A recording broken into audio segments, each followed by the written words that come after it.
Janaranjana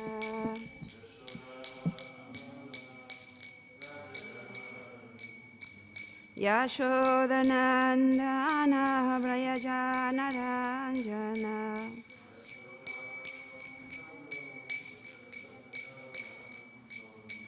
Yamunatira Vanachari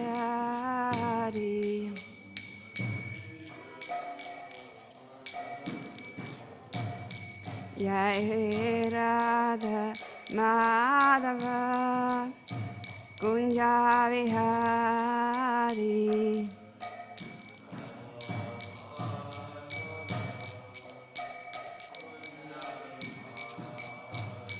Jai Radha Madhava Kunja Vihari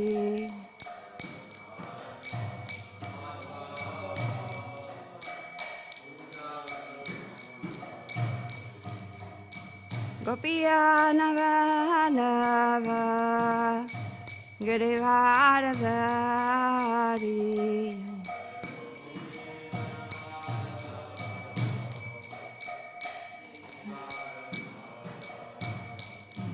Ya Gopiyanavalava Girivardhari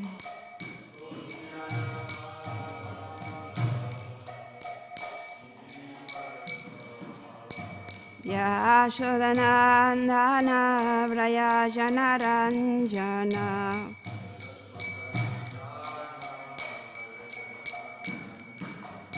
Yashodanandana Vrayajanaranjana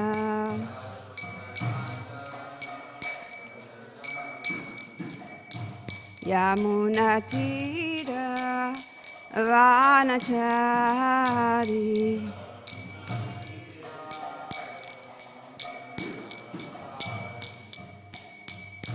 Jai Radha Madhava Kunja Vihari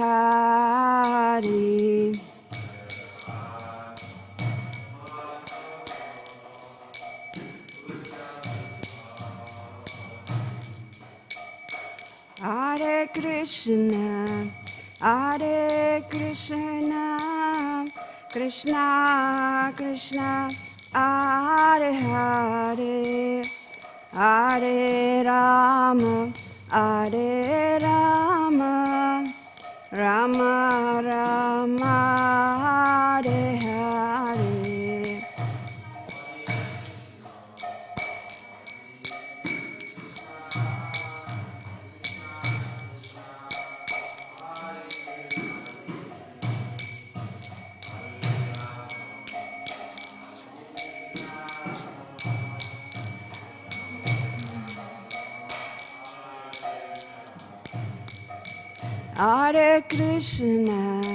Hare Krishna Krishna Krishna Hare Hare Hare Rama Hare Rama Rama Rama Hare Hare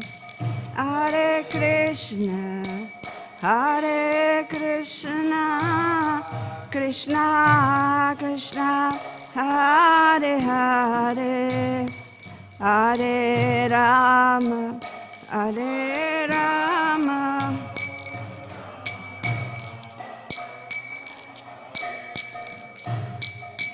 Hare Krishna Krishna Krishna Hare Hare Hare Rama Rama Rama Hare Hare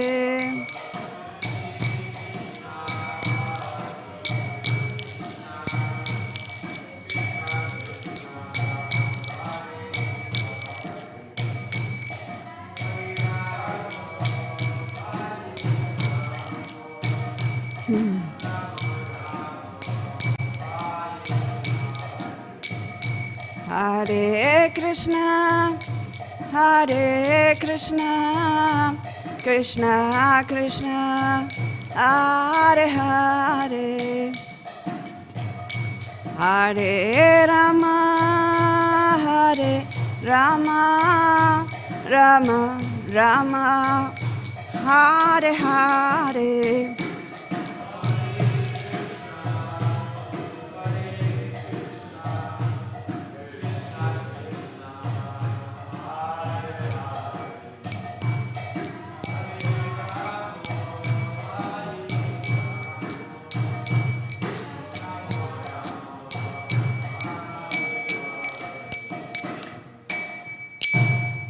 Yashira Prabhupada ki jai. Grantara Śrīmad Bhāgavatam ki jai. Gaura Premanandi Hari Hari Lord.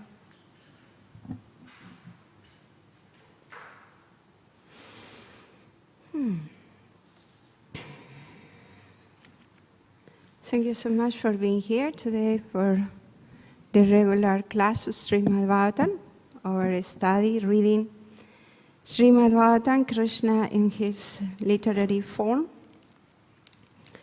As most of us know, by regularly reading Śrīmad Bhāgavatam, all the anarthas, unwanted things in our heart disappear, get destroyed by Krishna's mercy. So with this in mind, let's honor Śrīmad Bhāgavatam. So we have a mantra that we recite in order to offer our obeisances to Supreme Lord.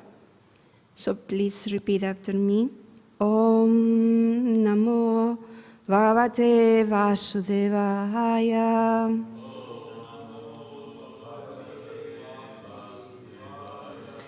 Om Namo Bhagavate Vasudevaya.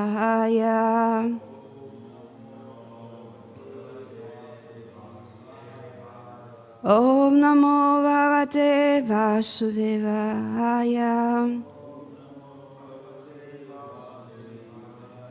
Narayanam Namaskrityam Naran Chaiva Narottamam Devim Sarasatim Vyasam Tatoyaya Nudirajet Nasta Prayesu Vadresu Nityam Bhagavata Sevaya Bhagavati Uttamai Sloke Bhaktir Vavaiti Naistikim. Thank you. So for today, we are reading the 10th canto. As we mentioned before in previous class, Śrīmad Bhāgavatam as a structure is the body of the Lord. And we know that the first two cantos represent, what represent the two first cantos? The lotus feet of the Lord, yay. And the third canto? Pardon? The legs, yes. And what about the fourth canto? Yeah, the fifth canto is the stomach. 6 and 7 arms, and 8, yeah, and 9 the neck. True. What about the 10th canto now that we are? The head. Prabhupada said the head. You said the face. Yes, the face of the Lord. And in this 10th canto, you know, it's 90. This is one of the longest, the longest canto in the whole Bhagavatam. So it's approximately 1/3 the whole Bhagavatam. So we know that Śrīmad Bhāgavatam has how many chapters? 330. And now 10th canto has 90 chapters. So it's about 1/3 of the whole Bhagavatam. So we will focus now on the face of the Lord. And in this 10th canto, there are 5 special chapters that represent the very beautiful smile of the Lord. Soon we will reach that part. But now in the starting point of Śrīmad Bhāgavatam, starting reflecting on the beautiful face of the Lord. Now it's chapter 2, the prayers of the demigods. So before reciting this verse, I would like to make a context for all of us to understand what's happening. Previous days, the previous speakers, they were talking about different prayers that demigods are offering to the Lord. But do you remember the circumstance? Because many past times, we heard also different prayers that demigods offer to the Lord in different part of Bhagavatam. So today, this part of the Bhagavatam, what is the circumstance in which these demigods are offering prayers? Anybody remembers the specific circumstance? Yes? Yeah, that's right. It's a special place. It is said that Devi and Vasudeva, they are in a prison cell, Kansas prison cell, but at this point, Devaki was emanating a lot of effulgence. She was so bright. She looked so beautiful. So everybody was aware that something special is taking place. So for Kansa, it was so obvious that he's very fearful. He was very fearful, but he was expecting the 8th child, Krishna, Vishnu, to appear, and he was certain that this is the son of the 8th son of Devaki, who will kill me. So imagine Kamsa is there, no doubt that this is the 8th child.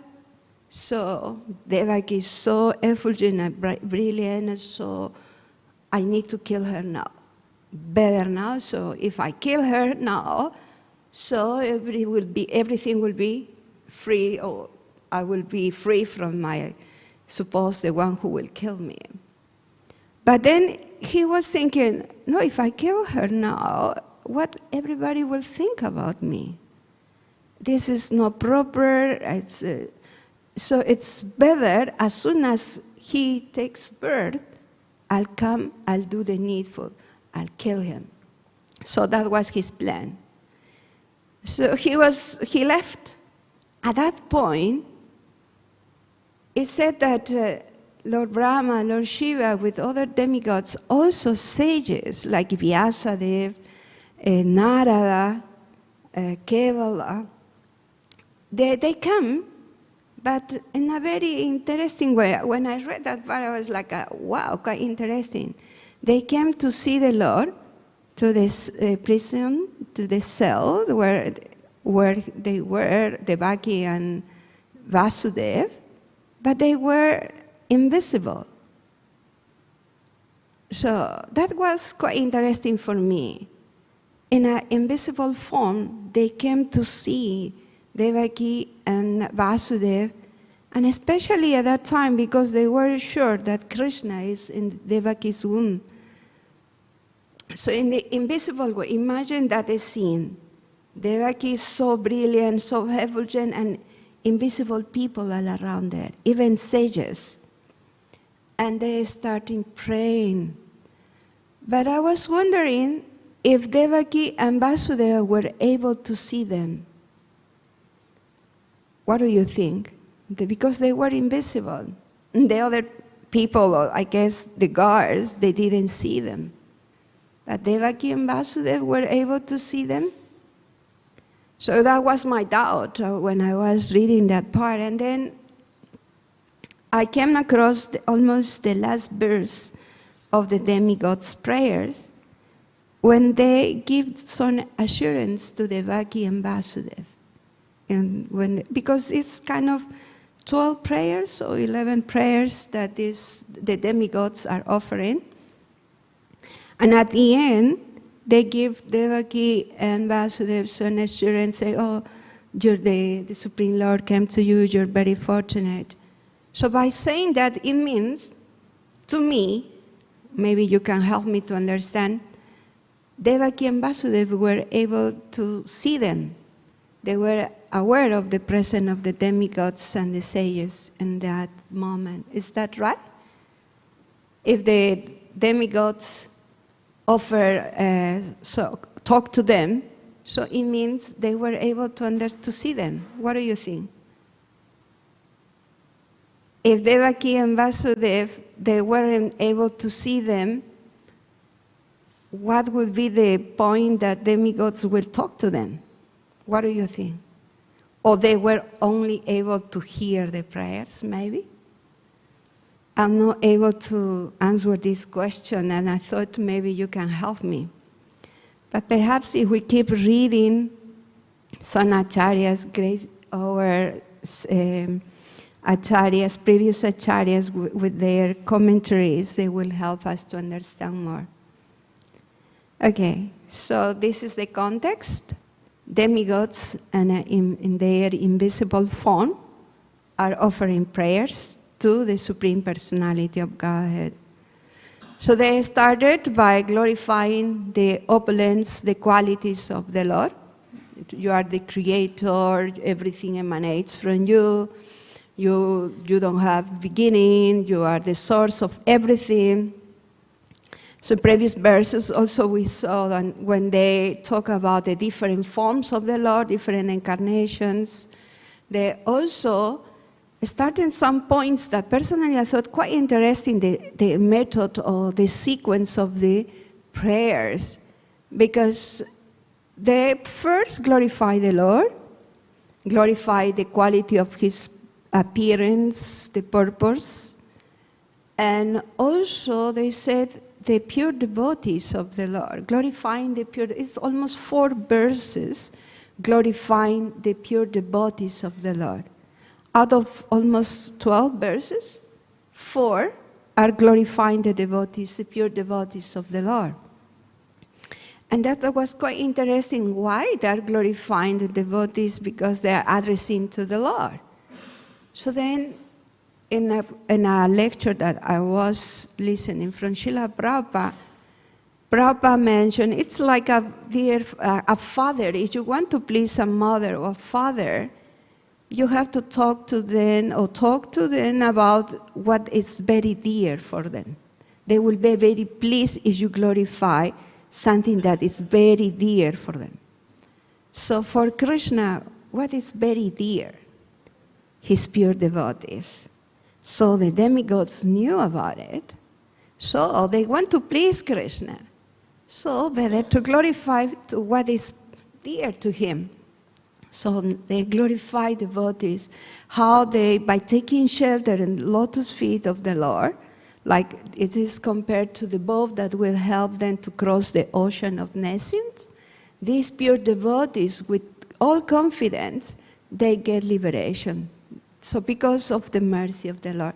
The point that also quite interesting in these prayers is that by taking shelter the lotus feet of the Lord, that vast ocean of material existence became reduced to a small pot, yeah? Where the cups, yeah, so it was so small that it's easy to cross because of the mercy of the Lord. How much that vast ocean can be reduced by the power of taking shelter on lotus feet of the Lord. And not just that, because these pure devotees, by doing that, they set a process, an example, how to do this surrendering on the lotus feet of the Lord. They set processes, authorized processes, that the Lord, not just because He's pleased with these devotees by doing that, He empowers also those processes for whoever wants to follow those processes they can also get benefit. They can also get the same ultimate goal. So that is quite interesting. It is empowering also how much Krishna is extending himself to empower the authorized spiritual process.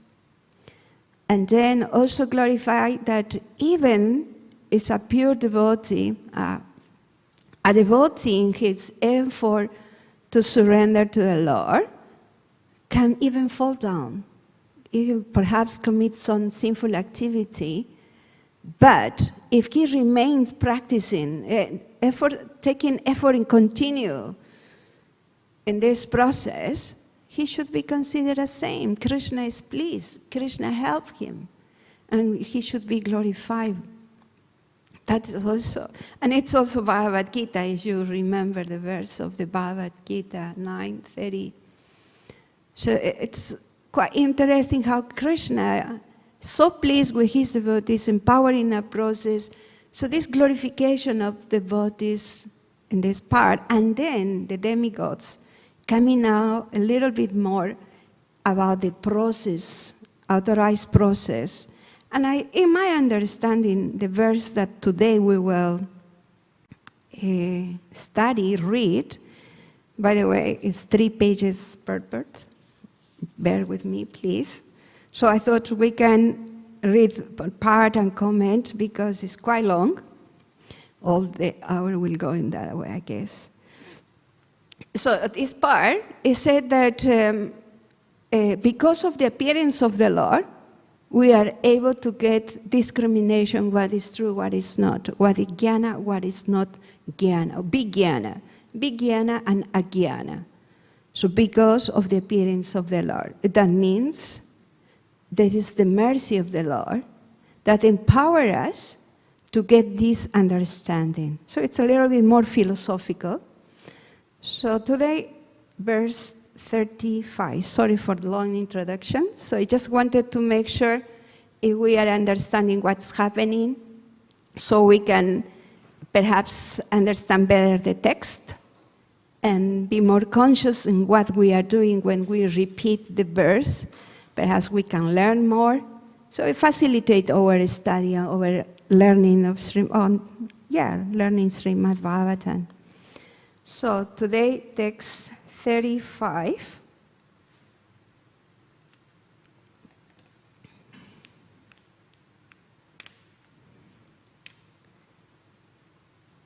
Sattvang nachedata idam nija bhavet.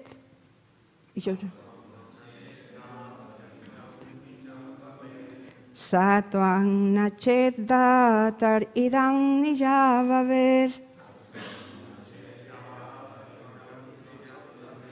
Vijnana nagyana vida pamarjanam.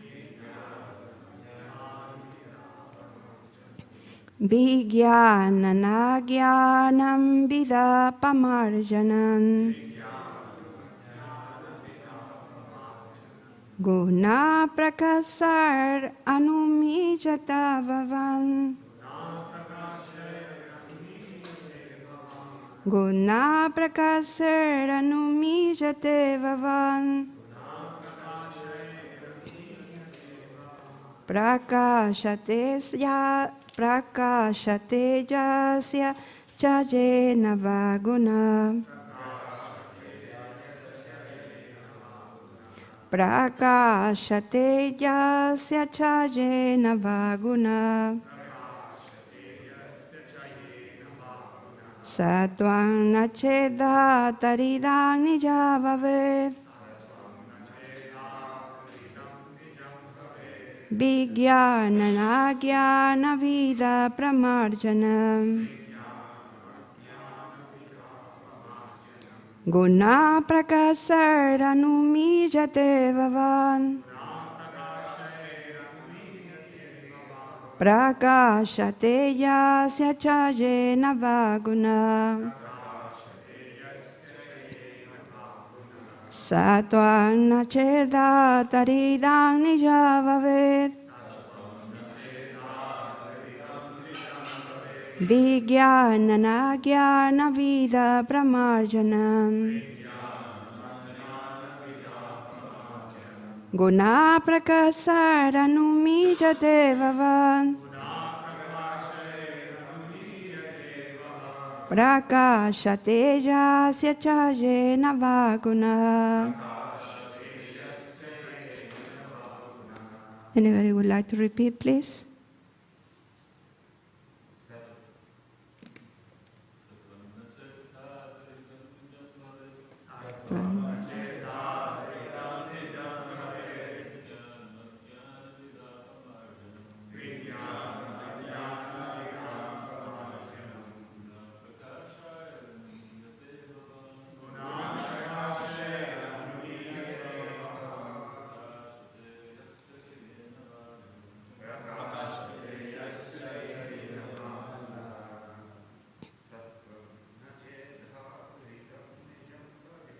Satvam Chanagatiram Nijavare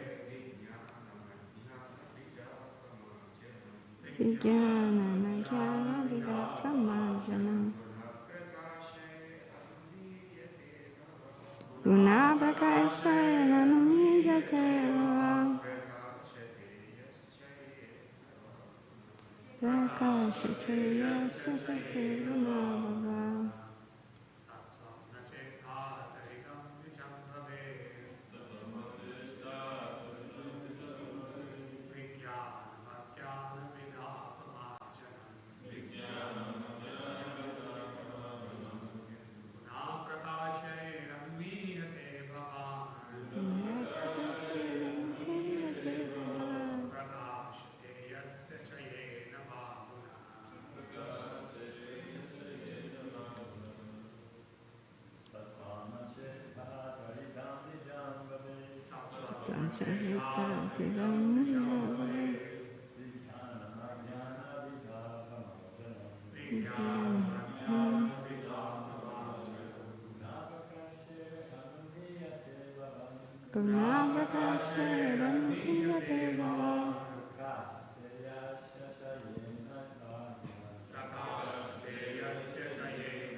Satvam Nacheda Taritam Nijavave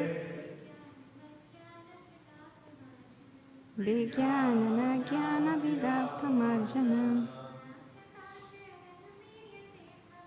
Guna Prakasharanumijate Vavam Prakashateya Satate Gunavavam. Thank you. Translation word by word. If you can repeat, Satvam Sudasattva,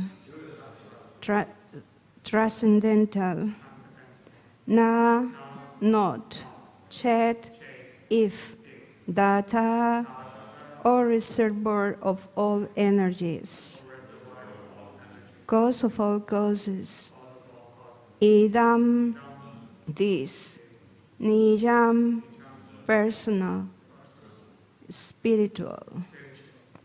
Bhavet, could have been. Vijnanam, transcendental knowledge. Ajnanavida, which drive away the ignorance of the material modes. Apanarjanam, completely vanquished. Guna Prakashaya, by the awakening of such transcendental knowledge. Anumijate, becomes manifested. Bhavan, your lordship. Prakashate, exhibit. Jasya, whose. Cha, and. Jena, by which. Ba, either. Guna, quality or intelligence. Translation. O Lord, cause of all causes, If your transcendental body were not beyond the modes of material nature, one could not understand the difference between matter and transcendence. Only by your presence can one understand the transcendental nature of your Lordship, who are the controller of material nature. Your transcendental nature is very difficult to understand unless one is influenced by the presence of your transcendental form. If you can repeat, please. O Lord, cause of all causes. If your transcendental body were not beyond the modes of material nature, one could not understand the difference between matter and transcendence. Only by your presence can one understand the transcendental nature of your Lordship, who are the controller of material nature. Your transcendental nature is very difficult to understand unless one is influenced by the presence of your transcendental form. So if you agree, we can read the purport in 3 different installments. It's too long, so I read just one paragraph. Purport.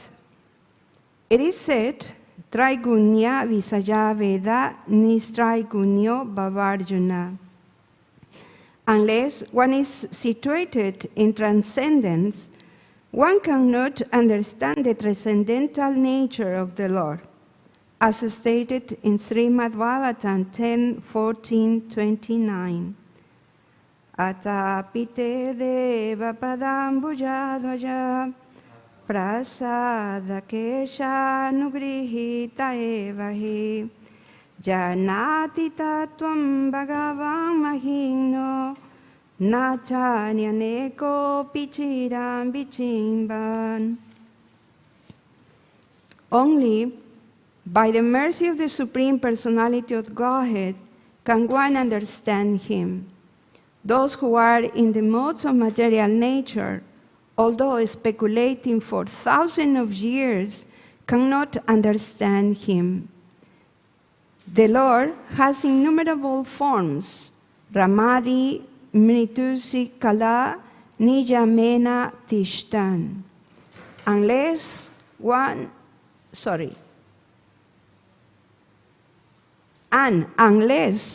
these forms, such as Lord Ramachandra, Nisringa, Krishna, and Balaram, were transcendental, how could they be worshipped by devotees since time immemorial? Bhaktiaman avijananti javan jas chasmi tattvataha. Bhagavad Gita 18:55. Devotees who awaken their transcendental nature in the presence of the Lord and who follow the rules and regulations of devotional service can understand Lord Krishna, Lord Ramachandra, and other incarnations, who are not of this material world, but who come from the spiritual world for the benefit of people in general. If one does not take to this process, one imagine or manufacture some forms of God according to material qualities and can never awaken the real understanding of the Supreme Personality of Godhead. The word Bhaktiamana Vijananti Javan Jas Chasmi Tataha signify that unless one worships the Lord according to the regulative devotional principles, one cannot awaken the transcendental nature. Deity worship, even in the absence of the Supreme Personality of Godhead, awakens the transcendental nature of the devotee, who has become increasingly attached to the Lord's lotus feet. This is one paragraph. So, Onangyanati Mirandasya, Gyanangyana Salakaya, Chakshur Lamitanjena Tasmai Sri Gurave Namaha, Mukankaroti Vachalam, Vangun Langa Jate Girim, Jakripata Mahavande, Sri Guru Dinatarinam, Namo Vishnu Padaya, Krishna Prestaya Bhutale, Srimate Bhaktivedanta Swami iti namine.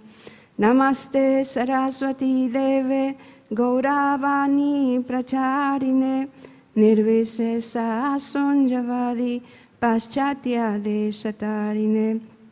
Vanchakalpa Taruvyascha, Kripa Sindhuvya Evacha, Patita Nam Pavanevyo, Vaishnavevyo Namo Namaha.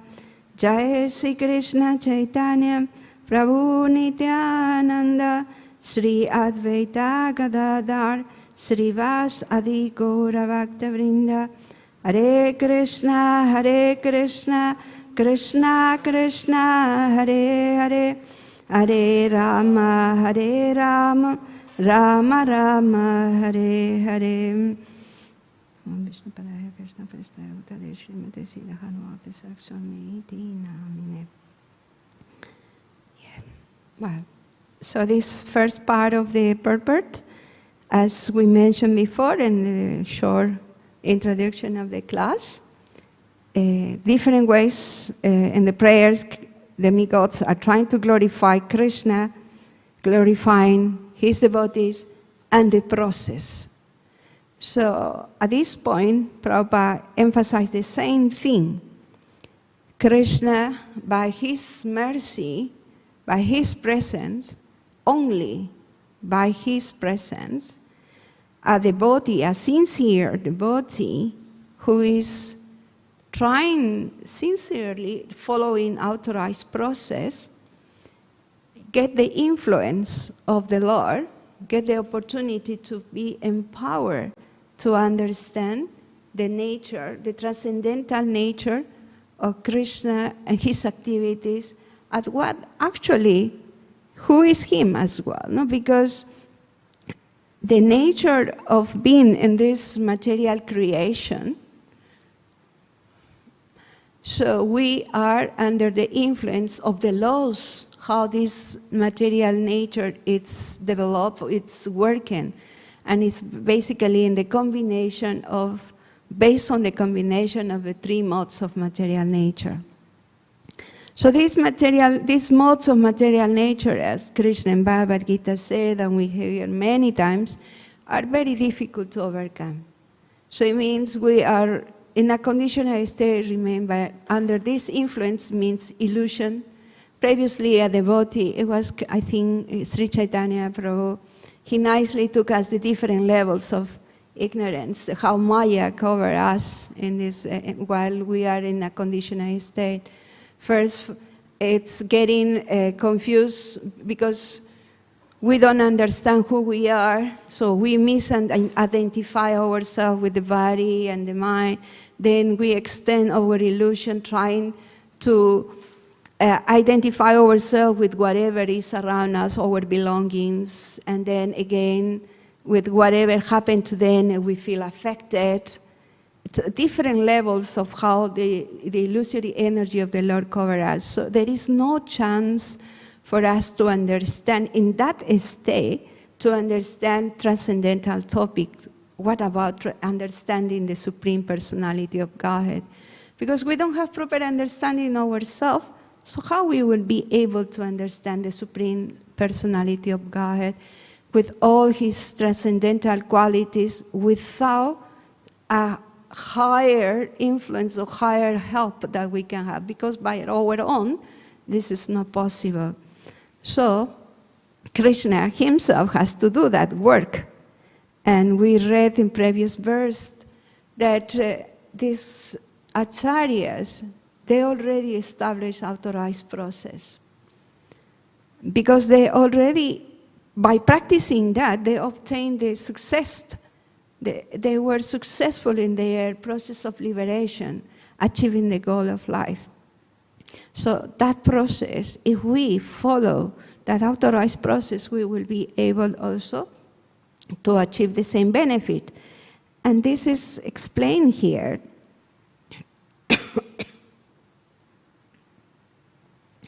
And also quite interesting part of it is said that because of the presence of the Lord, we are able to understand the Lord, otherwise no point.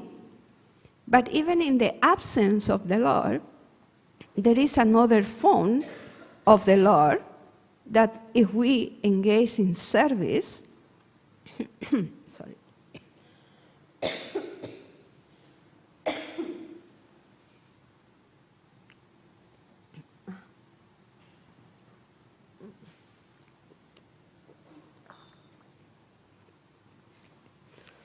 He said if we are engaged in the worship of a form of the Lord, following the rules and regulations, we will receive the same benefit. Do you remember what form of the Lord is that? Yes, deity worship, yes. And so perhaps for most of us, we are not able to see the presence of Krishna directly due to our conditioning, but Krishna, out of his mercy, out of his kindness, he's leaving some forms, some ways for us, the deity form. If we adhere ourselves to the authorized process of deity worship, eventually we will be able to see or perceive Krishna's transcendental nature, his presence, and receive all the benefits, as if we will see, if we will have Krishna presence in front of us. So that is the benefit of deity worship. So we are very fortunate to have here Radha Vallabha, Sri Sri Radha Vallabha, Jagannath Subhadra, Sri Sri Gauranitai, because our Acharya Srila Prabhupada's kindness and mercy to us. So any question at this point? No? Yes. In my mind, could we say that the form is also present in the holy name as we chant?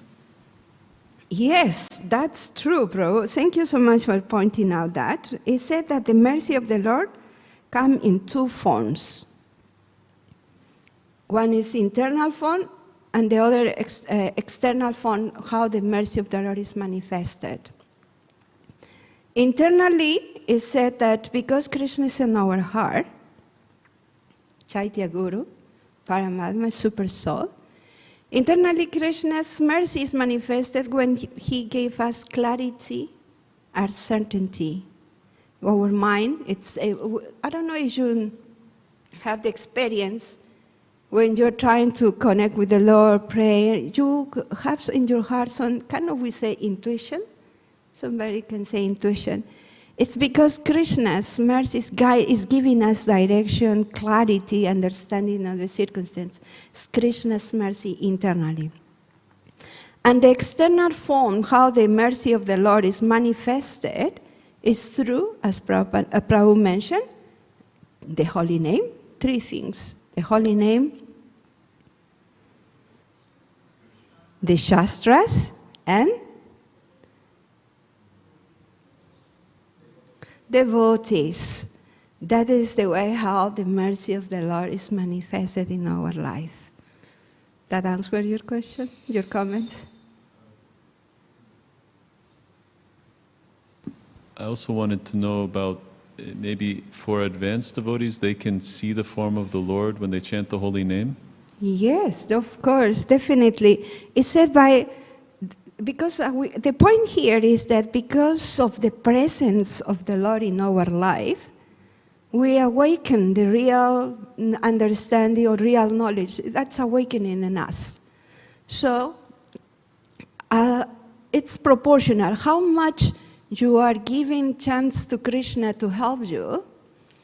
It's said that if we allow Krishna to work on us, if we surrender, that's the word, it means Krishna will work on us, so we will be able to perceive Krishna gradually, based how proportional is our level of surrender. So Krishna comes in different ways. The worship, the holy names, even devotees, shastras. It said that Bhagavatam is Krishna himself. How much conscious we are, how about this is Krishna's. We need to see this personal message, loving exchanges that Krishna is giving us. It's giving us the chance for that, and what to say the holy name. So it's proportional how much we are awakening our consciousness or purifying our consciousness, so we will be able to perceive Krishna's presence in the shastras, the holy name, and devotees, the worship. Okay, if there is no other comment, we continue. It's a long purport. Hopefully we will finish. Okay, the second part. The appearance of Krishna is the answer to all imaginative iconography of the Supreme Personality of Godhead. Everyone imagines the form of the Supreme Personality of Godhead according to his mode of material nature.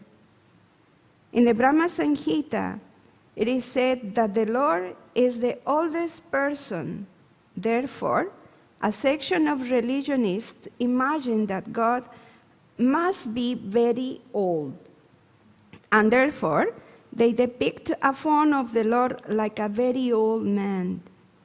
But in the same Brahma Samhita, that is contradicted. Although he is the oldest of all living entities, he has his eternal form as a fresh youth. The exact word used in this connection in the Bhagavatam are Vijnanan, Ajnanan, Vidapamarjanan. Vijnana means transcendental knowledge of the Supreme Personality. Ajnanan is also experience knowledge. Transcendental knowledge has to be accepted by the descending process of disciplic succession, as Brahma presented the knowledge of Krishna in the Brahma Samhita. Brahma Samhita is Vijnana, as realized by Lord Brahma, transcendental experience. As in that way, in that way, he presented the form and the pastimes of Krishna in the transcendental abode. Ajnana Vida means that which can be matched with all kinds of speculations.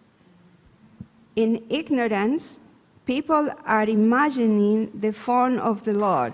Sometimes he has no forms, and sometimes he has forms according to their different imagination. But the presentation of Krishna in the Brahma Samhita is Vijnana, scientific, experience knowledge, given by Lord Brahma and accepted by Lord Chaitanya. There is no doubt about it. See Krishna's form, see Krishna's flute, see Krishna's color. Everything is reality. Here is said that this Vijnana is always defeating all kind of speculative knowledge. Therefore, the demigods pray, without your appearing as Krishna, as you are, neither Ajnana Vidha, the nescience of speculative knowledge, nor Vijnana will be realized. Ajnana Vidha Panarma Janam. By your appearance, the speculative knowledge of ignorance will be vanquished, and the real experiential knowledge of authorities like Lord Brahma will be established. Men influenced by the three modes of material nature imagine their own God according to the modes of material nature. In this way, God is presented in various ways, but your appearance will establish the real form of God, what the real form of God is. Any comment out at this point? This is clear?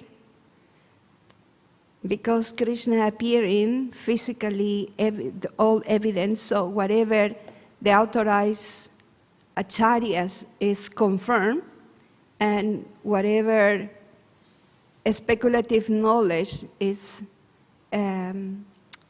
eradicated, because who can say something contrary to what is obvious?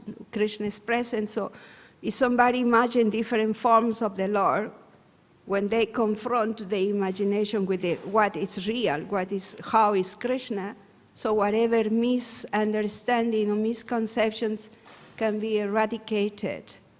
So basically that is the main message in this paragraph, to my understanding. And of course, but it's giving more, glorifying how much, for example, the realization of Lord Brahma, it's revealed through his composition in the Brahma Samhita that we all somehow, we recite, we hear, we learn from. And it's a corroboration of what the reality is, how Krishna is. I personally found quite interesting this part, because Lord Brahma, he composed Brahma Samhita after having direct experience of the presence of the Lord. He directly saw how the description of the spiritual world and how everything works, and in his prayers is all this described. We don't have direct experience, but because by hearing about the realized knowledge of Brahma, Lord Brahma, we can have some understanding. But my personal question is, when I was trying to read and understand this point, is yes, we receive authorized knowledge. We have the opportunity because of the acharyas, the Lord Brahma's sharing his realization. We have access to this information, this knowledge. For them is vijnana, for them is revealed knowledge. But in my case, I'm just repeating. I'm just hearing and trying to understand whatever my level of understanding is, but it's not my realized knowledge. But because it's given in a descending, that's also another point that we need to appreciate here, is that this is descending process. That means we are receiving this knowledge. It's not something that we are developing, investigating, or some kind of, we discovered this and then we're trying to create a puzzle, no, completing the puzzle and get the knowledge. It's not like that. It's descending process. Already the knowledge is, the real understanding of God is, vijnana knowledge of these acharyas, so we get the benefit of that. How to, again, as I say, my question is how to make this vijnana knowledge of these acharyas to make my vijnana. It's not just theoretical knowledge. How can I do that? So I was pondering a little bit about it, and I wanted to ask you if you can help me, how this can be possible, how we can try to realize this knowledge that these acharyas already realized. It's possible? It's possible? How can be done?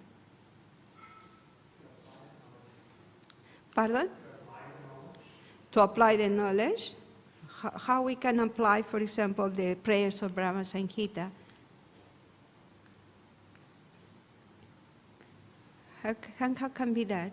Yeah, you're right. Definitely, it's by practicing. That is, because, for example, we heard in the previous verses that, the Acharya, these pure devotees, they took shelter at the lotus feet of the Lord, and they were able to cross the vast ocean of nations. So, what means to take shelter of the lotus feet of the Lord? That is quite, if we want to understand how to apply or how to act or apply every day, we need to know what is the process. No? So what the authorized process, by many acharyas, they told us the 9 different ways, no, to the authorized process. No? Sravanam, Kirtanam, Vishnu Smaranam, the whole process. So how to apply that in every day in our activity, eventually, by purifying our consciousness, that is something that perhaps we must need to be aware of that and be more committed in this personal process, personal commitment, the practice trying to purify our consciousness. We know theoretically, yeah, we are conditioned souls. We need to purify, awaken our pure love for God. This is the process for that. And we try to, whatever we do in our sadhana. But if we are not very conscious in every day, in every moment, yes, I need to purify my consciousness. I'm not a pure devotee. I have to internally revising my position, my anarthas, without blaming others about my failures. Perhaps sometimes, oh, I don't have this, or no, that the temple that does, I don't like that. So for that reason, I justify not being able to practice properly the process or do it whatever I can. So the importance of acknowledging that I need to purify my consciousness, I have this process, so depend only of me taking responsibility to have the benefit of this process, despite of all challenges and difficulties. So only in that way, by the awareness of our conditioning, acceptance of that, and in a committed way, trying to take advantage of this authorized process, understanding the urgency of the need of purification, so then gradually this knowledge will become vijnana. It won't be just theoretical jnana. Do we understand that part? So, and it's personal commitment. Nobody will do it for us. That I was kind of confronting with that, no? Because yes, we need the devotees. Devotees are helping us. Yeah, because we can move with the devotees. Eventually, we will be dragged. Yes, how long it will take? But instead being sorry for saying this word, but instead being a burden to be pulled, why not to take active commitment and responsibility of taking care of our personal purification process? And instead being pulled, us helping others. And Krishna will help more, will be pleased with us and will help us in this endeavor. That is another personal reflection. Sorry, I'm talking too much about this. let's continue with the last part, because as I said, it's a long process, long purport. Let's glorify, honor our Acharya by completing the purports properly. Thank you. Then, the highest blunder committed by the impersonalist is to think that when the incarnation of God comes, he accepts a form of matter in the mode of goodness. Actually, the form of Krishna or Narayan is transcendental and to any material idea. Even the greatest impersonalist, Shankaracharya, has admitted Narayana Paro Vyakta. The material creation is caused by the Avyakta, the impersonal manifestation of matter, or the non-phenomenal total reservoir of matter. And Krishna is transcendental to the material conception. This is expressed in the Śrīmad Bhāgavatam as Suddha Sattva, or transcendental. The Lord does not belong to the material mode of goodness, for he is above of the position of material goodness. He belonged to the transcendental eternal status of bliss and knowledge. Dear Lord, the demigods pray, when you appear in your different incarnations, you take different names and forms according to different situations. Lord Krishna is your name because you are all attractive. You are called Syamasundar because of your transcendental beauty. Syam means blackish, yet they say that you are more beautiful than thousands of cupids. Kandarpa Kotika Manija. Although you appear in a color which is compared to that of the blackish cloud, you are the transcendental absolute, and therefore your beauty is many, many times more attractive than the delicate body of Cupid.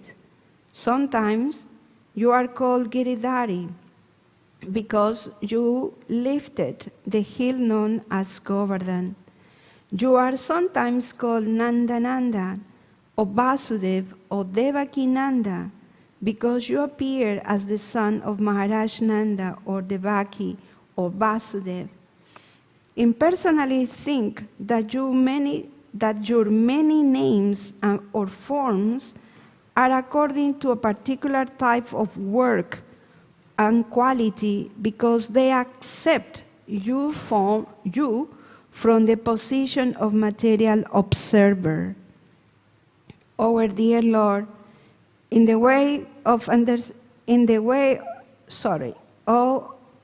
our dear Lord, the way of understanding is not to study your absolute nature from form and activities by mental speculation.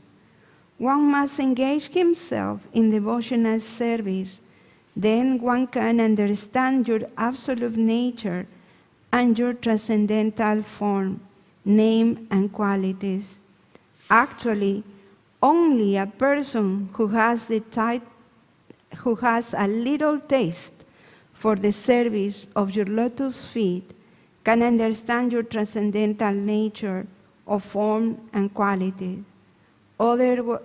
Others may go on speculating for millions of years, but it is not possible for them to understand even a single part of your actual position. In other words, the Supreme Personality of Godhead, Krishna, cannot be understood by the non-devotees because there is a curtain of Yoga Maya which covers Krishna's actual features. As confirmed in the Bhagavad Gita 7.25, Naham prakasha sarvasya. The Lord says, I am not exposed to anybody, anyone, and everyone. When Krishna came, he was actually present in the battlefield of Kurukshetra, and everyone saw him, but not everyone could understand that he was the Supreme Personality of Godhead. Still, everyone who died in his presence attained complete liberation from material bondage and was transferred to the spiritual world. Because foolish mudhas do not awaken their spiritual nature, they do not understand Krishna or Rama. Avagyananti man mudha manusya tanum asrita. Even big academic scholars, not considering the endeavor of the Acharyas, who have recommended devotional service in many elaborated commentaries and notes, think that Krishna is fictitious. This is due to a lack of transcendental knowledge and a failure to awaken Krishna consciousness. One should have the common sense to ask why, if Krishna or Rama were fictitious, stalwart scholars like Siddhar Swami, Rupa Goswami, Sanatana Goswami, Virargava, Vijayadwaja, Vallabhacharya, and many others recognized acharyas could have spent so many times to write about Krishna in notes and commentaries on Śrīmad Bhāgavatam. Jai Shri Prabhupada. I got lost. Okay. Any comment, any questions?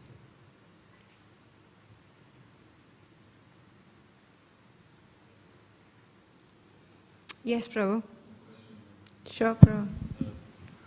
Is it possible to realize or understand the form of the Lord without receiving mercy from the Lord?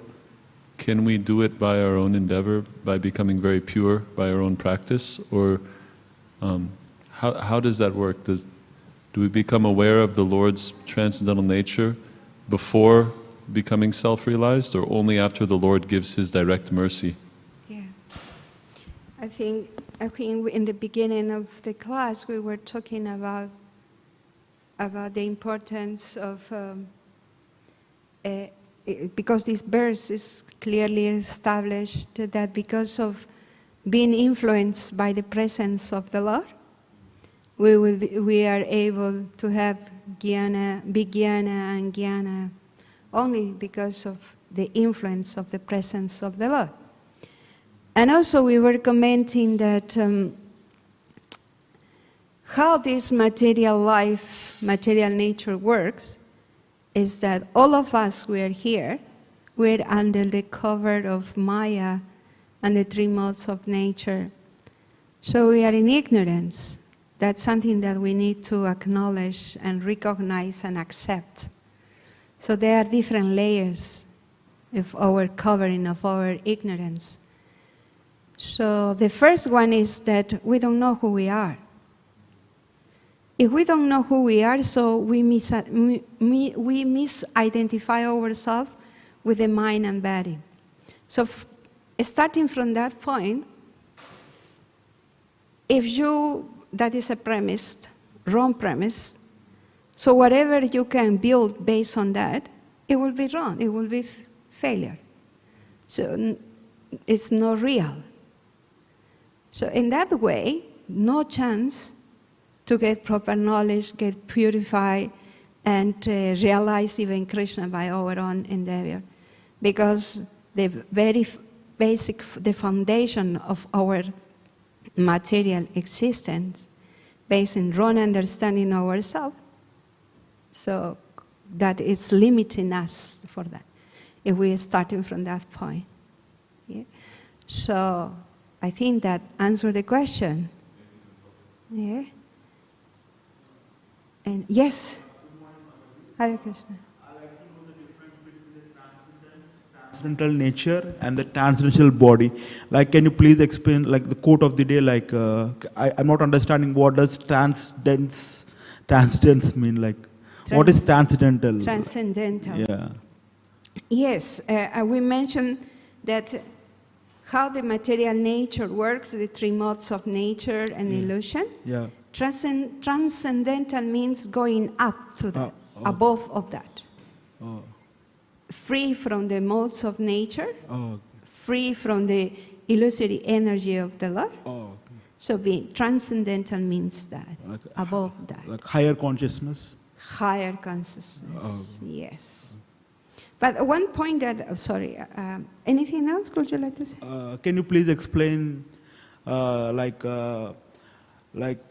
if your transcendental body were not beyond the marks of material nature, one could not understand the difference between matter and transcendence. Yeah. So, what would be the matter? Like matter would be. Sure. Matter is like something related to which thing? Can you explain that? Yes. This is also another way for us to acknowledge our level of conditioning. It means whatever we experience in this material nature, whatever we are able to understand, whatever understanding that we have, can clearly be corroborated if it's true or not when Krishna's come, with Krishna's presence. Yeah. Because with Krishna's presence, we are able to know what is real truth, and whatever we understand can be confronted based on that. What is truth, and whatever I know, if it's true or not, based in this real example. So it's when you want to buy something, you want to know, now because a lot of counterfeit things, they sell you cheap and things. You want to know what is the real quality, what is not. Yes? So, but you need to have experience with what is the real one. You compare that with other products. So that's the same. With Krishna's transcendental body, when we have this knowledge, we will compare other things, whatever we experience, if it's true or not. But because we have this real, true example, we have something to compare with. That means. Okay? Okay. Thank you. I just want to let you all know, like, if it is written just like that, like me, like the first time I'm coming to this class, I just don't know like what is written, what is the meaning. But with excellent speaker like this Mataji, like it is like bread and butter. Like I could easily understand like the deeper meaning, and how could we apply in our daily lives. Like thank you, Mataji. We have Prabhupada, it was great. because it's Prabhupada. Yeah, Prabhupada. Yeah. Okay. So one point that before we go, just wanted to conclude is that in this last part of Bhagavatam, this purport, our Srila Prabhupada nicely explained, there is a better or authorized way how we can understand the transcendental form of the Lord, because by our own we can't do it. Definitely, that is clear. Limited, we are tiny ones, how we will understand such huge things? So there is one authorized process. What is that process? Devotional service. Only by being engaged in a devotional service, authorized devotional service, that's the secret. Authorized devotional service, we will be qualified to understand the transcendental nature of the Lord. Because it won't be our own endeavor. It will be our effort, of sincere effort, but we are backed up by our acharyas and the empowerment of the Supreme Personality of Godhead, because He is pleased with our effort. So only in that way, these three factors, our sincere effort that please the Lord, attract His mercy, and we are back up. We have our acharyas are backing up, our Prabhupada and devotees. So it's teamwork. Yeah? So that is Thank you so much for your kind attendance to the Śrīmad Bhāgavatam, your patience. Granted Śrīmad Bhāgavatam ki jai, Srila Prabhupada ki jai, Vanchakalpatarubhyascha kripa sindhuvyacha patitanam pavanebhyo vaishnavebhyo namo namaha. Jai. Ananta Koti Vaishnavandam ki jai, Srila Prabhupada ki jai.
Vandeham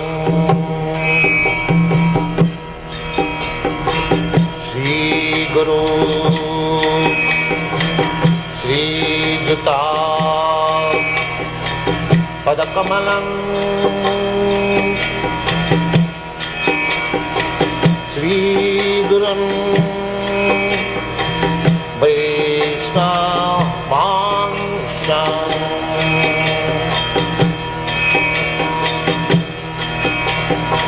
Shri Rupam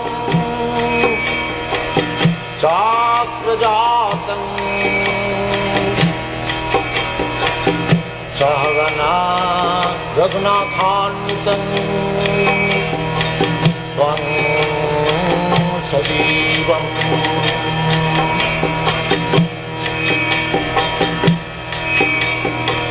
Shadvaitam Savadhutam Parijana Sahitam Krishna Chaitanya Devam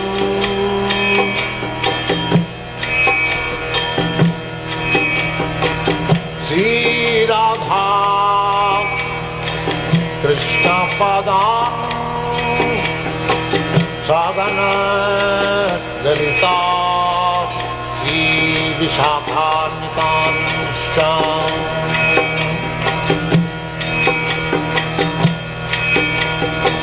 Shri Krishna Chaitanya Prabhu Nityananda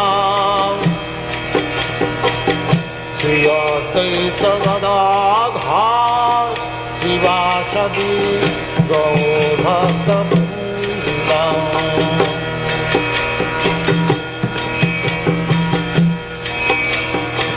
Shri Krishna Chaitanya Prabhu Nityananda Shri Advaita Gadadhar Shivasadi Gaur Bhakta Vrinda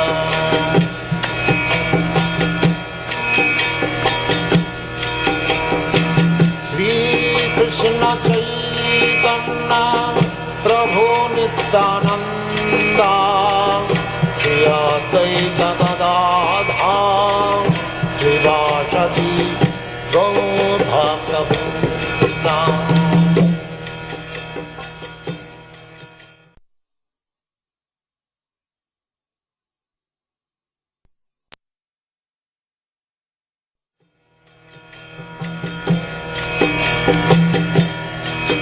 Hare Krishna, Krishna Krishna, Hare Hare, Hare Rama,